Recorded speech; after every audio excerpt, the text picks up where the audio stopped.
Sir जैसे लोग आजकल किताबी ज्ञान यूट्यूब पे वीडियो देखते हैं और इतनी भैंसों से इतना दूध आएगा, इतना हरा चारा, इतना लेबर का, और पूरा प्लस माइनस कैलकुलेशन करके जब वो डेयरी फार्म खोलते हैं जी सर, और जब उन्हें लॉस होता है तो उसका क्या कारण है? देखो सर, अगर हम YouTube की बात फिर वो बोलते हैं कि हमने तो इतना खिलाया था, इतने की भैंस लाए थे, और फिर ये डेयरी फार्म तो लॉस का बिजनेस है, कुछ नहीं बचता है, इसमें जमीनें बिक जाती है, डेयरियां पर। देखो सर, तो क्या धारणा है?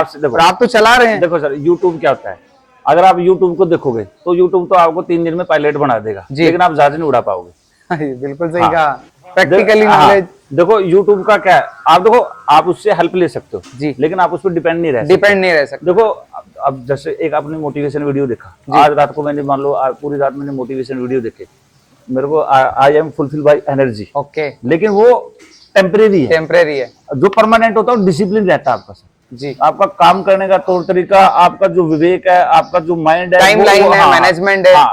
हम ऐसे काम में, अगर डिसिप्लिन नहीं है आपके पास, आप कितना भी मोटिवेशन रख लो, वो आपका 2 मिनट ही चल पाएगा। बिल्कुल। अब यूट्यूब हो गई, योग, इनसे मिलता है मोटिवेशन।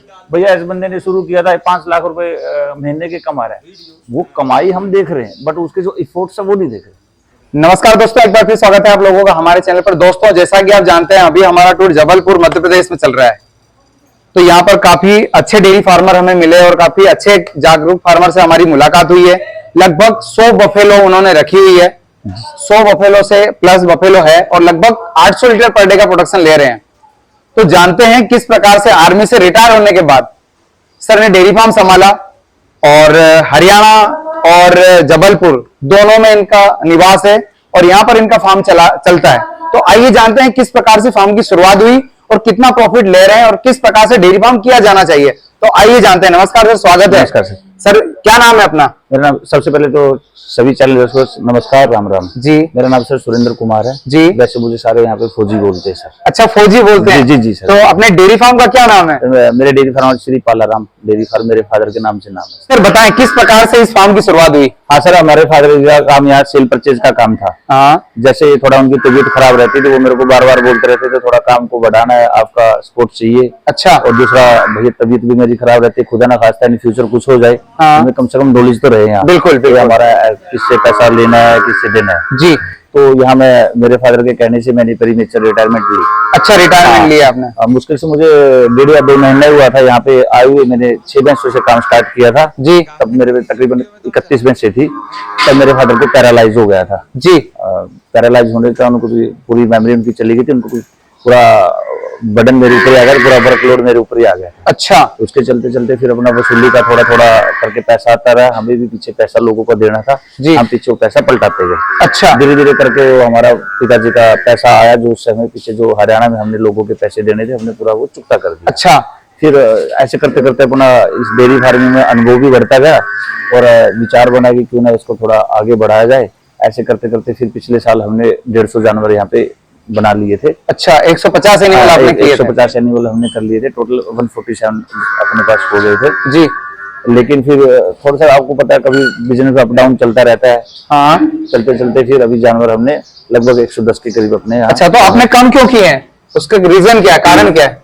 देखो सर, कुछ चीजें तो फाइनेंशियली आपको पता रहता है कि जरूरतें भी रहती है, कुछ भैंसे ऐसे खराब भी हो जाती है। हाँ। दूसरा फिर कुछ पैसे की जरूरत थी, थोड़ा निकाल के, एक थोड़ा सर मतलब इंटरनल चीज आपको बता रहे, थोड़ा लेबर का यहाँ थोड़ा प्रॉब्लम चल रहा है। अच्छा। इसके चलते देखो मैनेजमेंट में थोड़ा अनडिसिप्लिन काम हो रहा है। सर अभी जैसे आपने, कितना समय हो गया आपको डेयरी फार्म चलाते चलाते? सर मैंने 17 सितंबर 2022 को पहली 6 भैंसे लेके आया था। लगभग 2022 को? जी सर। 3 साल होने वाले हैं? जी जी सर, जी। अच्छा, तो लगभग अभी आपके पास कितने एनिमल है? मेरे पे 110 जानवर है। 110 जानवर। कितने मिल्किंग में? सर मेरे 82 बिल्किंग में। 82 जी सर। बाकी कुछ ड्राई है, और मेरे पे मान लो 3-4 पड़े हैं सर। अच्छा। कुछ बच्चे हैं मेरे पे, मान लो सबको मिला के। सर ये बताएं कि जैसे आपने बताया कि मिल्किंग में कितने हैं अभी? 82 सर। 82 मिल्किंग में, तो कितना प्रोडक्शन हो रहा है? मेरा सर नियर अबाउट 800 अब वो हो जाता है सर। 800 लीटर के प्लस हो जाता है, प्लस ही रहता है। तो ये जो दूध है कहाँ सेल करते हैं? मार्केट में करते हैं, किसी रिटेलर को देते हैं? देखो सर, हमारा मतलब 70% तो कॉन्ट्रैक्ट हो रखा है दूध का भी। भैया जिन बंदे आते हैं, जो होकर्स आते हैं, उनसे कॉन्ट्रैक्ट हो रखा है कि इस रेट पे देंगे। कुछ दूध हमने 30% लूज में भी रखा है। अच्छा। जैसे क्योंकि आगे जाके कम ना पड़ जाए, उनको ऐड कर देंगे दूध को जो 30% है। तो सर लगभग आपके पास 110 बफेलो हैं, जी तो सर। अभी कितने लेबर इसको मैनेज करने के लिए रखी है आपने? हमारे पास वैसे तो सर हमें लगभग 8-9 बंदों की नीड है जी। लेकिन अभी लेबर की शॉर्टेज में अभी 6-7 बंदे इसको हैंडल कर रहे हैं सर लेबर की शॉर्टेज क्यों होने लगी? पहले इस काम में नहीं थी, एक लेबर की जरूरत होती 4 आती थी, आज 4 की जरूरत है, 1 लेबर आती है, क्या कारण रहा? देखो सर, आपका 3 साल का अनुभव क्या होगा? सर यही रहा, देखो ये काम फिजिकली एक्टिविटी का पूरा है। बिल्कुल। और देखो सर इसमें हार्ड वर्क भी बनता है। मैन्युअली मेहनत करना। एक सर जो इस काम की सबसे बड़ा ड्रॉबैक्स है, इसमें सुबह बहुत जल्दी उठना पड़ता है, मॉर्निंग में जल्दी उठना पड़ता है। मतलब तकरीबन इसमें 3 बजे तो मान लो सब आप एक्टिवेट होना पड़ेगा जी। तब इन चीजों को देखते हुए, अब जब आजकल आपको पता है इंटरनेट का जमाना है, 12-12 1 बजे तक तो लोग वैसे इंस्टाग्राम देखते रहते हैं। बिल्कुल। बच्चे इंस्टाग्राम देखते हैं, भैया जिनको काम करना वो भी इंस्टाग्राम, तो कहाँ वो 3 बजे उठ पाए? क्या बात कही दोस्त सर ने। तब फिर इस करके थोड़ा थोड़ा, अब ऐसा नहीं कि इसी फील्ड में इसी काम में लेबर का शॉर्टेज है, बहुत सारे कामों में लेबर का, लगभग सभी कामों में लेबर का शॉर्टेज है। अच्छा। हाँ। तो अभी आपके पास कितने लेबर रखी है आपने? 7 बंदे हैं। 7 बंदे हैं।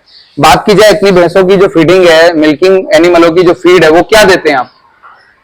देखो सर, अभी पहले तो हम अपनी मर्जी से एक मिक्सर बनाते थे, जैसे चना चुन्नी दे दी, सरसों खली दे दी, बिनोला खली दे दी, खुद बैलेंस कर लेते थे। हाँ।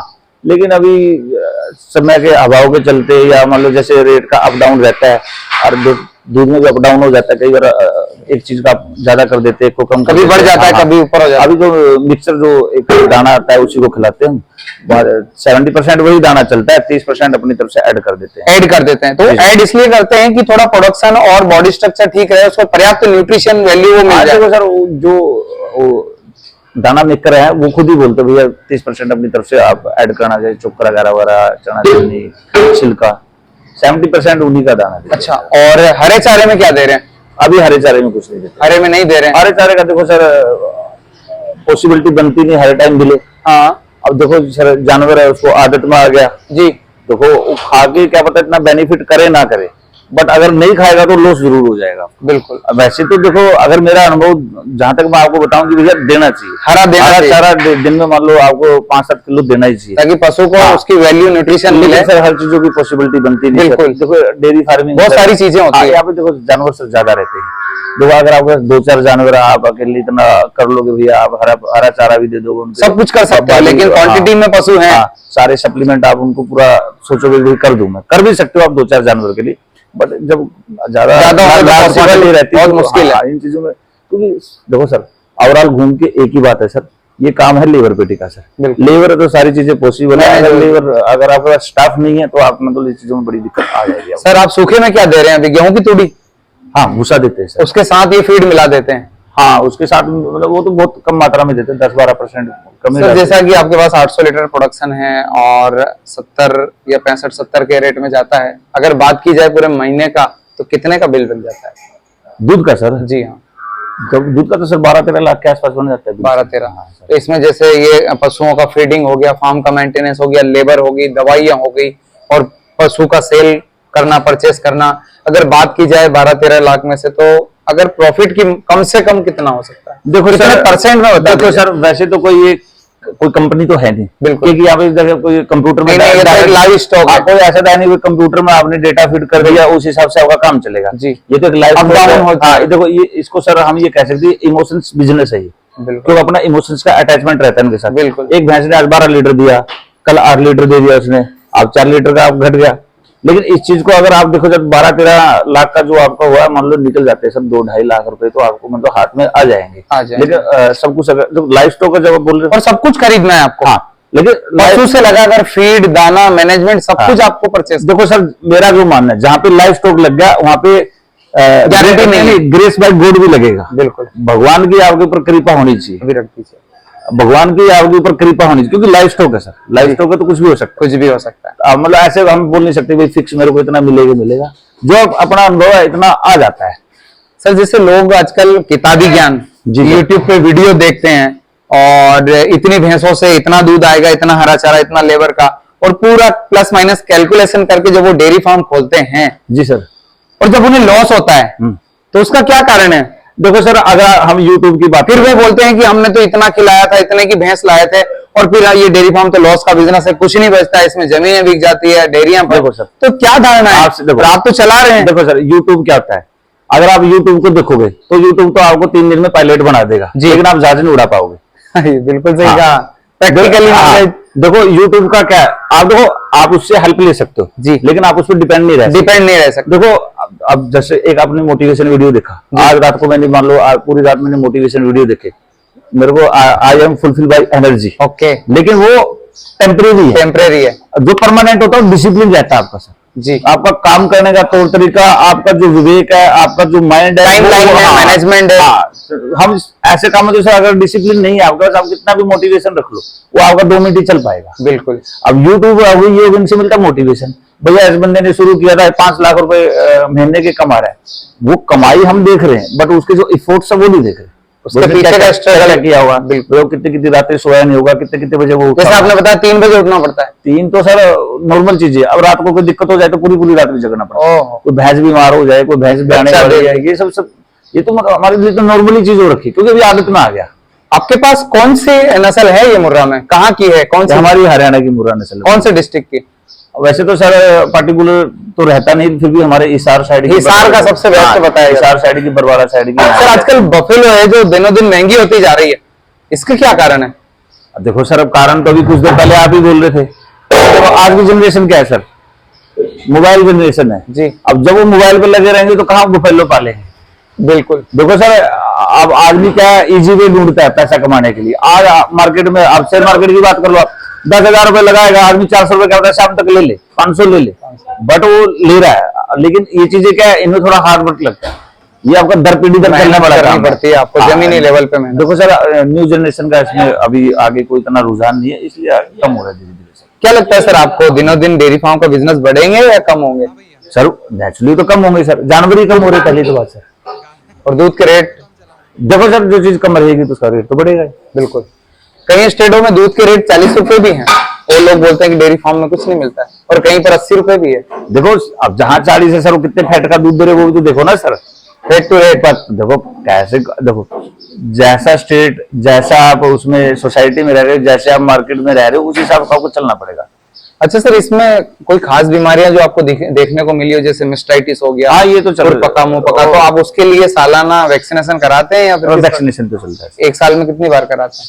6 महीने में करवाते हैं। 6 महीने में कौन कौन से टीके लगाते हैं? देखो सर, वैसे तो भी FMD का चलता है, और तो कोई चलता नहीं वैक्सीनेशन। जैसे हमारे हरियाणा, पंजाब, राजस्थान या महाराष्ट्र के नए डेयरी फार्मर या नए युवा अगर डेयरी फार्मिंग में आना चाहते हैं, तो आप क्या सजेस्ट करेंगे उनको?